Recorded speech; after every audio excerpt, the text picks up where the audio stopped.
തിരുനാവായയിൽ താമരപ്പൂക്കൾ ഇങ്ങനെ നിറഞ്ഞു നിൽക്കുന്ന കുറച്ച് വയലുകളുണ്ട്. ഏക്കർ കണക്കിന് പാടത്താണ് താമര കൃഷി നടത്തുന്നത്. രാജ്യതലസ്ഥാനമായ ഡൽഹിയിലേക്ക് വരെ താമരപ്പൂക്കൾ കയറ്റി അയക്കുന്നത് തിരുനാവായയിൽ നിന്നാണ്. കേരളത്തിലെ ഏറ്റവും വലിയ താമര കൃഷി നടത്തുന്ന തിരുനാവായയിലെ താമരപ്പൂക്കളുടെ വിശേഷങ്ങളാണ് സമീർ ബിൻ കരീം പ്രേക്ഷകരുമായി പങ്കുവെക്കുന്നത്. കാണാം. തിരുനാവായ എന്ന ദേശം അറിയപ്പെടുന്നത് രണ്ട് കാര്യങ്ങൾ കൊണ്ടാണ്. ഒന്ന് തിരുനാവായ മാമാങ്കം, മറ്റൊന്ന് താമരപ്പൂ കൃഷി. സംസ്ഥാനത്ത് തന്നെ ഏറ്റവും കൂടുതൽ താമര പൂ കൃഷി ചെയ്യുന്നത് തിരുനാവായയിലാണ്. റൈഡൻ റിപ്പോർട്ടർ എന്ന താമര കൃഷിയുടെ വിശേഷങ്ങളിലേക്കാണ്. ഒരു തോണി സവാരിയൊക്കെ നടത്തി നമുക്ക് താമരയുടെ വിശേഷങ്ങൾ കാണാം.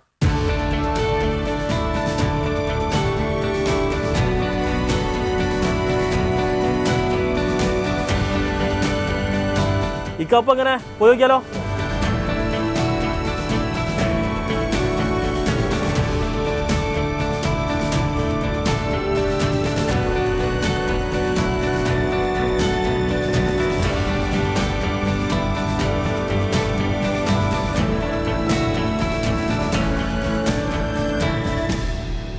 അപ്പോൾ ഇതാണ് നമ്മൾ പറഞ്ഞ താമര കൃഷി.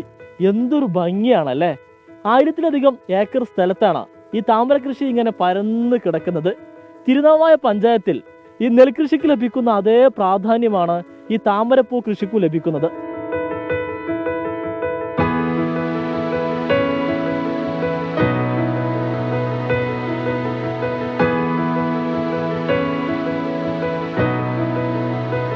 താമരപ്പ വലിയുറപ്പുകാരിൽ ഏകദേശം 1500-1000 മീതെ കണ്ടിട്ടുള്ള ഏക്കറിൽ താമര കൃഷി ചെയ്തുകൊണ്ടിരിക്കുന്നുണ്ട്.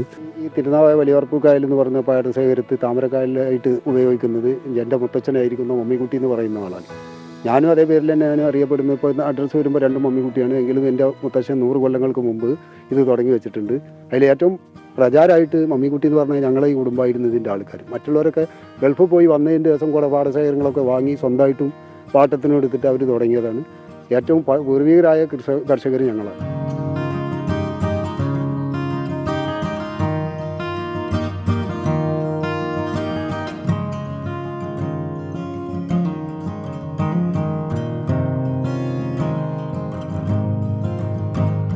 ഹൈന്ദവ ക്ഷേത്രങ്ങളിലെ ഹോമങ്ങൾക്കും പൂജകൾക്കുമൊക്കെ താമര വളരെ പ്രധാനമാണല്ലേ?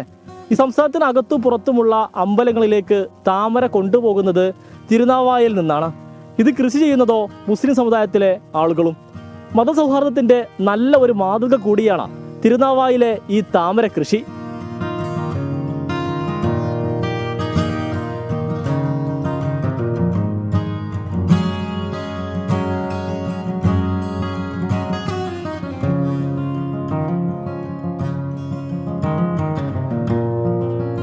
എൻ്റെ അറിവിലൊരു 100 ചില്ലാൻ കൊല്ലങ്ങൾക്ക് മുമ്പ് ഇത് ഇവിടെ കൃഷി ആക്കിയിരുന്നത് കൂടുതലും മുസ്ലിങ്ങളാണ്.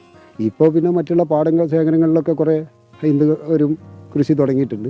എങ്കിലും വലിയുറപ്പ് കായലിനെ സംബന്ധിച്ച് നോക്കിക്കഴിഞ്ഞാൽ ഒട്ടുമുക്കാൽ വേറെ മുസ്ലിം സമുദായത്തിൽപ്പെട്ടവരാണ്. പക്ഷേ ഞങ്ങൾ അമ്പല കമ്മിറ്റികളോ അല്ലെങ്കിൽ ഈ മതപൈതൃകയുടെ വകുപ്പിൽ യാതൊരു അലോക്യങ്ങളും ഇന്ന് വരെ ഉണ്ടായിട്ടില്ല.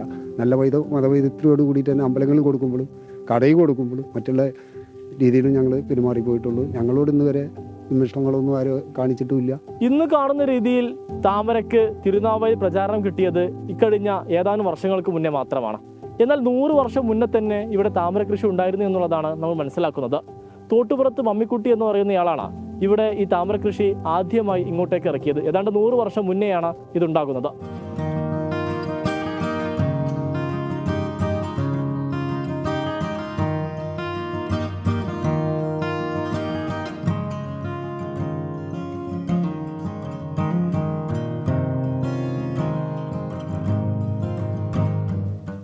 ിലധികം കുടുംബങ്ങളുടെ ഒരു വരുമാന മാർഗം കൂടിയാണ് തിരുനാവായയിലെ ഈ താമര കൃഷി. ഇവർക്ക് സർക്കാരിന് മുന്നിൽ ഒരു അപേക്ഷ കൂടിയുണ്ട്. താമര കൃഷിയായി അംഗീകരിച്ച് സർക്കാരിൽ നിന്ന് എന്തെങ്കിലും സഹായം ലഭിക്കണമെന്നുള്ളതാണ് ഇവരുടെ ആവശ്യം. പിന്നെ ഇപ്പോൾ ഞങ്ങൾ ഈ ഉള്ള പായൽ നീക്കി പണിയെടുക്കുന്നുണ്ടെന്നല്ലാതെ ഇന്നുവരെ ഗവൺമെൻറ്റിൽ നിന്ന് യാതൊരു ആനുകൂല്യങ്ങളോ മറ്റുള്ള സഹായങ്ങളോ കിട്ടിയിട്ടില്ല. മുമ്പൊരു കാലത്തൊരു ചെറിയ സഹായം കിട്ടി, അത് പിന്നീട് ശരിയായിട്ടില്ല. കൃഷിയായി അംഗീകരിക്കണം എന്നുള്ള ഇത് കൊടുത്തിരുന്നു, അതും ഒരു പ്രയോജനമായി കിട്ടിയിട്ടില്ല. പിന്നെ ഞങ്ങളിങ്ങനെ കഷ്ടപ്പെടുന്നു, ഇത് ഉപയോഗം അതേമാതിരി കാലവർഷ കെടുതികൾ വരുമ്പോൾ താമരകൾ നശിച്ചു പോകുന്നു, വേനൽ വരുമ്പോൾ വെള്ളമില്ലാതെ നശിക്കുന്നു.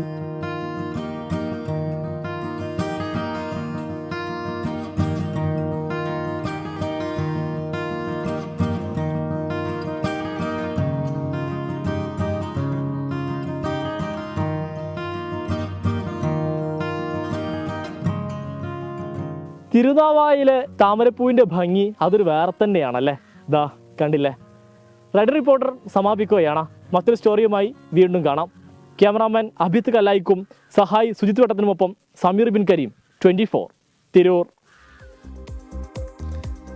നമ്മുടെ നാടിൻ്റെ ഒരു സ്നേഹത്തിൻ്റെയും സാഹോദര്യത്തിൻ്റെയും കൂടി സൗന്ദര്യമുണ്ട് ആ തിരുനാവായിലെ താമരപ്പൂക്കൾക്ക്. അതിൻ്റെ പ്രശസ്തി കീർത്തിയൊക്കെ ഇനിയും കൂടുതൽ ഇടങ്ങളിലേക്ക് വ്യാപിക്കട്ടെ. നല്ല മനോഹരമായ കാഴ്ചയായിരുന്നു.